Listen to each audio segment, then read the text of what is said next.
지금 이 영상을 끝까지 듣고 계신 당신이라면 아마도 마음 한구석에 아직 끝나지 않은 질문 하나쯤은 품고 계신 분일 겁니다. 그때 왜 그렇게 말했을까? 그때 한 번만 더 참았더라면, 그날 다른 선택을 했더라면 내 인생은 어떻게 달라졌을까? 이런 질문들은 혼자만의 것이 아닙니다. 우리 모두가 각자의 방식으로 각자의 밤에 조용히 되뇌어온 것들입니다.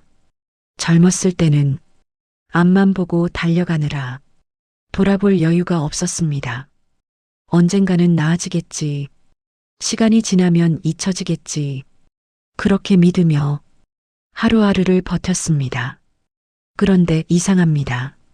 나이가 들수록 후회는 줄어들 줄 알았는데 오히려 조용한 밤이 올수록 그 질문들은 더 또렷해집니다. 60대를 넘어서면 인생의 큰 사건들은 거의 다 지나갔습니다. 돌이킬 수도 다시 시작할 수도 없는 그 순간들. 하지만 마음만은 자꾸 그 시절로 돌아갑니다. 마치 그날을 다시 살 수 있을 것처럼, 다시 말할 수 있을 것처럼, 다시 고칠 수 있을 것처럼. 부처님은 사람을 가장 괴롭히는 고통이 무엇인지 아셨습니다. 가난도 아니고 병도 아니고 이별도 아니었습니다. 그것은 이미 지나가 다시는 바꿀 수 없는 과거를 마음속에서 붙잡고 끝없이 되새기며 스스로를 벌주는 것이었습니다. 첫 번째 화살은 이미 우리를 관통했지만 두 번째 화살은 우리 스스로 매일 밤 자신에게 쏘고 있는 것인지도 모릅니다. 오늘 이 시간 저는 당신에게 그 무거운 짐을 억지로 내려놓으라고 말하려는 것이 아닙니다. 이제 그만 잊어버려요. 다 지나간 일이에요. 이런 말로 당신의 상처를 가볍게 여기려는 것도 아닙니다. 다만 그 과거가 왜 아직도 이렇게 당신을 아프게 하는지, 그리고 이제는 어떻게 그 고통과 함께 조금 더 편안하게 살아갈 수 있는지를 부처님의 지혜를 빌려 조용히 이야기해 보려 합니다. 혹시 지금 마음이 무겁게 느껴진다면 그건 이 이야기가 당신에게 필요한 순간이 왔다는 뜻입니다. 준비되셨다면 이제 함께 그 길을 걸어가 보겠습니다. 당신은 혼자가 아닙니다. 사람은 왜 이미 끝난 일을 계속 다시 살아낼까요? 60대에 접어들면 인생의 큰 사건들은 이미 대부분 지나갔습니다. 결혼도, 이별도, 실패도, 선택도 이제는 돌이킬 수 없습니다. 무엇을 해도 그 순간으로 돌아갈 수 없다는 것을 머리로는 알고 있습니다. 하지만 이상하게도 마음은 자꾸만 그 시절로 돌아갑니다. 마치 그날을 다시 살 수 있을 것처럼, 다시 말할 수 있을 것처럼, 다시 고칠 수 있을 것처럼 말입니다. 부처님은 이를 두고 이렇게 말씀하셨습니다.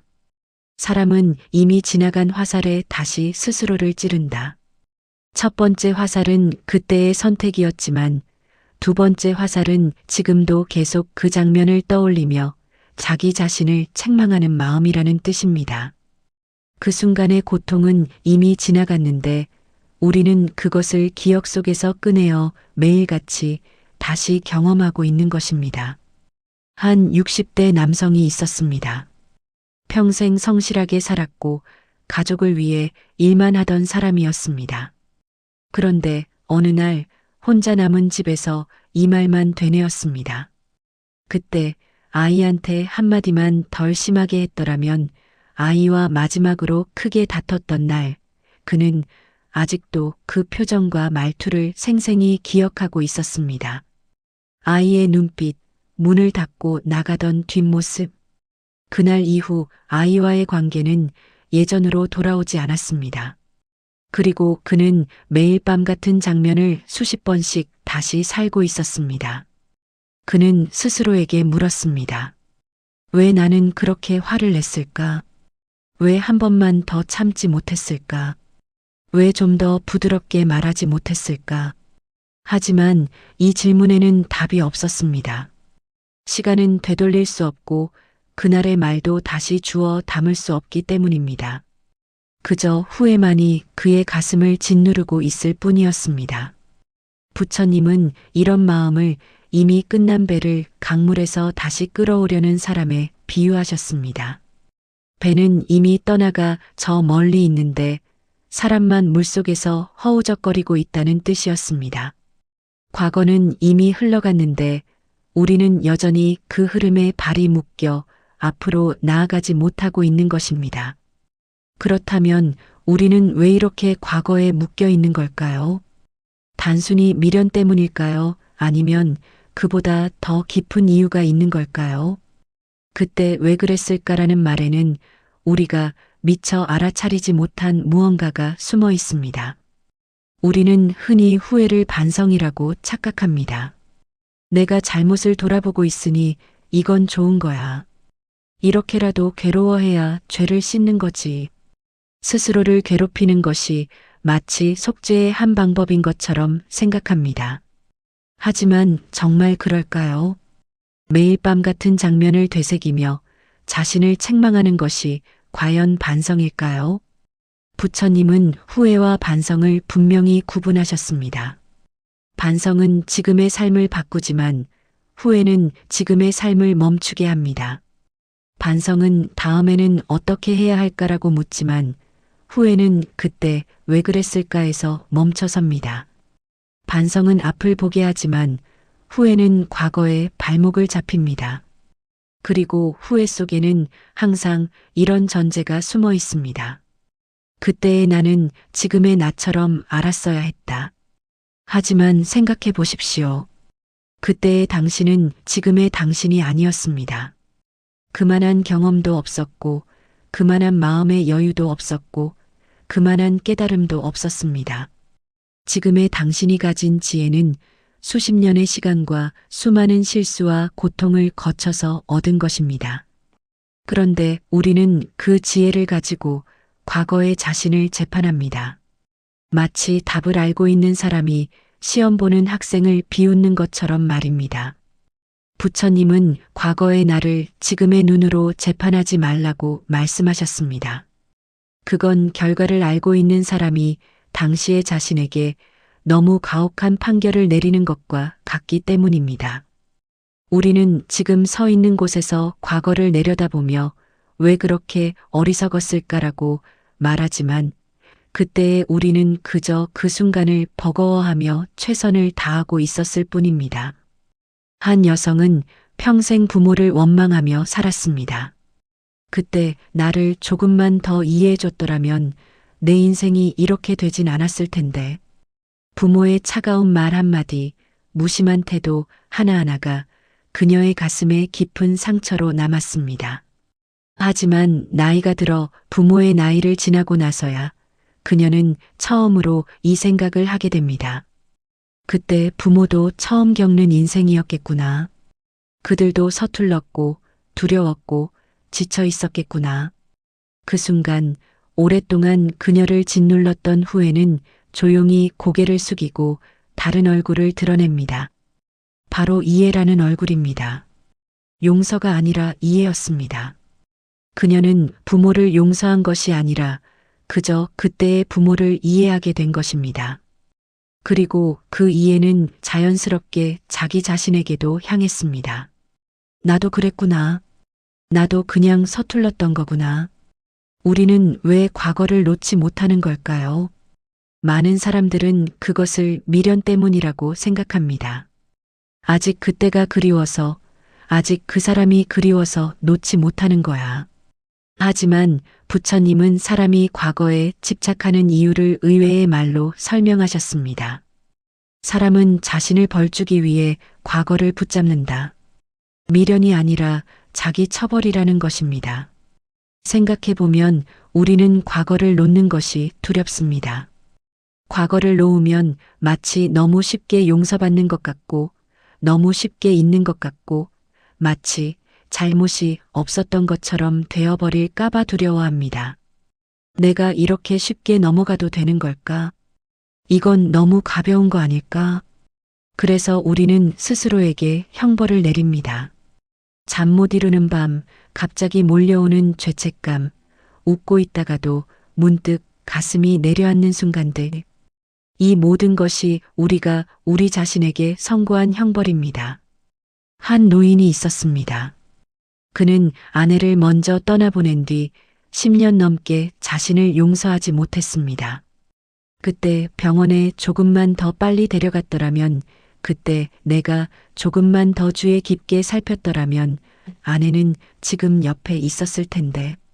그는 매일 아침 눈을 뜰 때마다 그 생각으로 하루를 시작했고, 밤에 잠들기 전에도 그 생각으로 하루를 마감했습니다. 아내가 없는 집에서 그는 혼자 법정을 열어 자신에게 유죄를 선고했고, 스스로 그 형을 집행하고 있었습니다. 하지만 부처님은 이렇게 말씀하셨습니다. 이미 일어난 일로 자신을 괴롭히는 것은 사랑이 아니라 집착이다. 사랑은 지금 할 수 있는 일을 하지만 집착은 이미 할 수 없는 일을 붙잡고 놓지 않습니다. 그 노인이 정말로 아내를 사랑한다면 해야 할 일은 과거의 그 순간을 되새기며 자신을 벌주는 것이 아니라 아내가 바랐을 오늘을 살아내는 것이었습니다. 아내는 남편이 평생 죄책감에 시달리며 사는 것을 원했을까요? 아니면 비록 힘들더라도 잘 살아내는 것을 원했을까요? 우리가 과거를 붙잡고 있는 것은 그 사람을, 그 순간을 사랑하기 때문이 아닙니다. 그것은 사랑이 아니라 우리 자신에 대한 가혹한 심판입니다. 우리는 스스로를 용서할 자격이 없다고 생각하며 매일 그 죄를 다시 묻고 다시 판결하고 다시 형을 선고합니다. 하지만 부처님은 묻습니다. 그 형벌이 과연 누구를 위한 것인가? 그것이 정말 당신이 사랑했던 사람이 바라던 것인가? 어쩌면 우리가 과거를 놓지 못하는 것은 용기가 없어서가 아니라 스스로를 용서할 자격이 없다고 믿기 때문인지도 모릅니다. 불교에는 업이라는 말이 있습니다. 많은 사람들이 업을 운명처럼 생각합니다. 이게 다 내 업이야. 전생에 무슨 죄를 지었길래 이런 삶을 사는 걸까? 마치 피할 수 없는 저주처럼, 벗어날 수 없는 족쇄처럼 업을 받아들입니다. 하지만 부처님이 말씀하신 업은 벌이 아니었습니다. 그것은 흐름에 가까웠습니다. 연못에 돌을 던지면 물결이 일어납니다. 그 물결은 점점 퍼져나가 연못 전체에 영향을 미칩니다. 하지만 그 물결이 아무리 넓게 퍼진다 해도 다시 돌로 돌아오지는 않습니다. 이미 던져진 돌은 되돌릴 수 없습니다. 하지만 그 다음에 어떤 돌을 던질지 아니면 더 이상 돌을 던지지 않을지는 우리가 선택할 수 있습니다. 부처님은 이것이 바로 업의 본질이라고 하셨습니다. 업은 되돌릴 수 없지만 이어갈 방향은 바꿀 수 있다. 과거의 선택은 이미 지나갔습니다. 그것이 만들어낸 물결도 이미 퍼져나갔습니다. 우리는 그 선택 자체를 지울 수 없고 그것이 만든 결과를 없었던 일로 할 수도 없습니다. 하지만 그 선택을 어떤 마음으로 받아들이고 어떤 의미로 간직하고 어떤 방향으로 이어갈지는 지금의 몫입니다. 과거는 바꿀 수 없지만 과거를 대하는 마음은 바꿀 수 있습니다. 한 남성이 있었습니다. 그는 젊은 시절 큰 꿈을 품고 사업을 시작했지만 실패했습니다. 빚을 지고 가족에게 고통을 안기고 모든 것을 잃었습니다. 그 후 그는 평생 자신을 패배자로 불렀습니다. 나는 아무것도 이루지 못한 사람이야. 나는 실패자야. 그 말은 그의 정체성이 되었고 그는 그 틀 안에서 살았습니다. 하지만 세월이 흘러 그에게 손주가 생겼습니다. 어느 날 손주가 물었습니다. 할아버지는 인생에서 뭐가 제일 힘들었어요? 그는 잠시 생각하다가 손주의 손을 잡고 이렇게 말했습니다. 할아버지는 많이 넘어졌단다. 정말 많이 넘어졌어. 하지만 끝내 사람을 버리진 않았단다. 그 순간 그의 과거는 달라졌습니다. 과거의 사실이 바뀐 것은 아닙니다. 여전히 그는 사업에 실패했고 빚을 졌고 힘든 시간을 보냈습니다. 하지만 그 과거가 가진 의미가 달라졌습니다. 실패의 역사에서 인간의 존엄을 지킨 역사로 바뀐 것입니다. 그는 과거를 지운 것이 아니라 과거를 다른 자리로 옮겨 놓았습니다. 부처님이 말씀하신 것이 바로 이것이었습니다. 우리는 과거를 바꿀 수 없지만 과거를 어디에 놓을지는 선택할 수 있다는 것. 5장. 사람들은 용서를 대단한 일이라고 생각합니다. 나는 아직 나를 용서할 수 없어. 그럴 자격이 없어. 용서는 마치 큰 결심과 용기가 필요한 일처럼 여겨집니다. 어느 날 갑자기 마음을 굳게 먹고 이제 용서할 거야 라고 선언해야 하는 것처럼 말입니다. 하지만 부처님은 용서보다 이해가 먼저라고 하셨습니다. 용서는 이해의 결과이지 이해 없이 억지로 만들어낼 수 있는 것이 아니라는 뜻이었습니다. 이해란 무엇일까요? 그것은 그때의 나를 그때의 상황 속에서 다시 바라보는 일입니다. 지금의 눈으로 과거를 재판하는 것이 아니라 그때 그 자리에 있던 사람의 눈으로 그 순간을 다시 보는 것입니다. 그때의 당신은 최선을 다하지 않았을 수도 있습니다. 충분히 노력하지 않았을 수도 있고 더 잘할 수 있었을지도 모릅니다. 하지만 그때의 당신은 그 나름의 한계 안에서 버텨내고 있었습니다. 부처님은 모든 존재는 그가 설 수 있는 자리에서 살 뿐이다고 하셨습니다. 나무는 나무로 살고 물은 물로 흐르며 돌은 돌로 머뭅니다. 그들은 자신이 아닌 다른 것이 되려고 애쓰지 않습니다. 단지 자신이 할 수 있는 방식으로 존재할 뿐입니다. 사람도 마찬가지입니다. 그때의 당신은 그때 설 수 있는 자리에서 최선을 다해 서 있었습니다. 지금의 당신이 보기에는 부족했을지 몰라도 그때의 당신에게는 그것이 전부였습니다. 어떤 사람이 20년 전 자신의 사진을 봅니다. 그 사진 속 자신은 어렸고 서툴렀고 많은 것을 몰랐습니다. 하지만 그는 그 사진을 보며 웃습니다. 참 어렸네. 그래도 열심히 살았구나. 그는 20년 전의 자신을 비난하지 않습니다.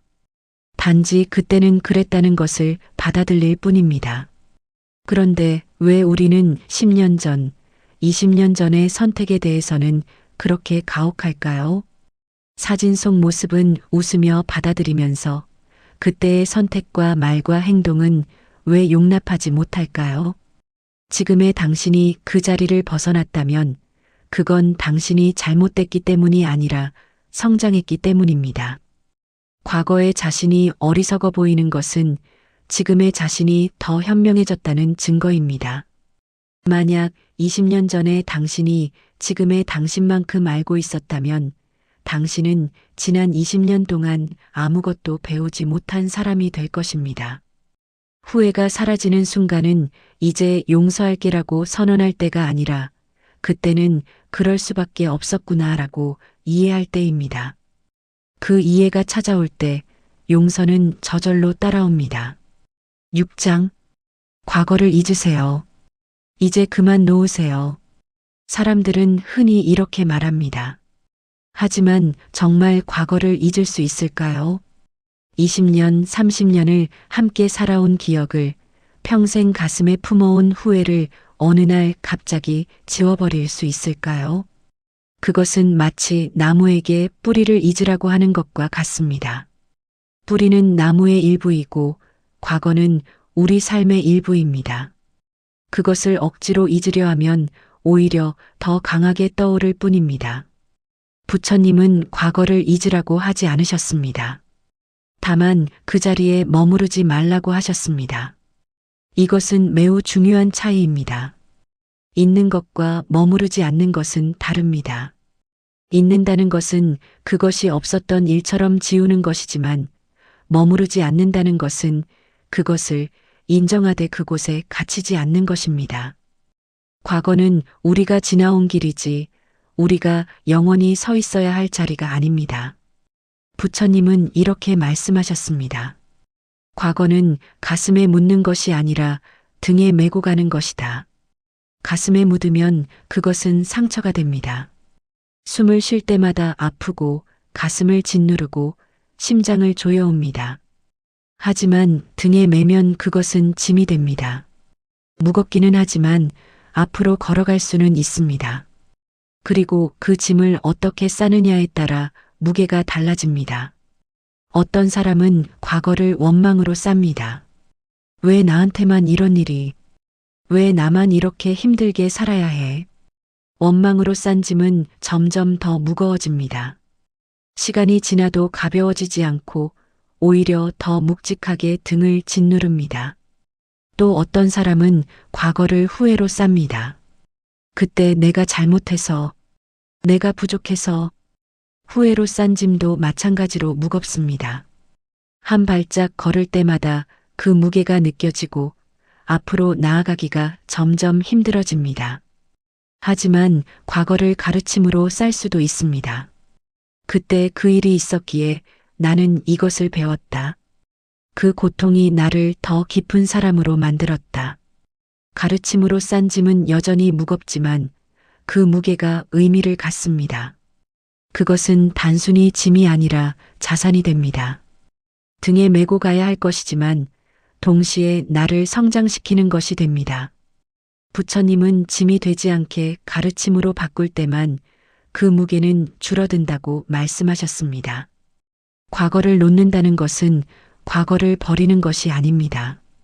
그것은 과거의 자리를 바꾸는 것입니다. 가슴에서 등으로, 상처에서 가르침으로, 멈춤에서 걸음으로 바꾸는 것입니다. 만약 지금 이 순간 당신의 눈가에 촉촉한 것이 맺혔다면 부디 닦아내지 마세요.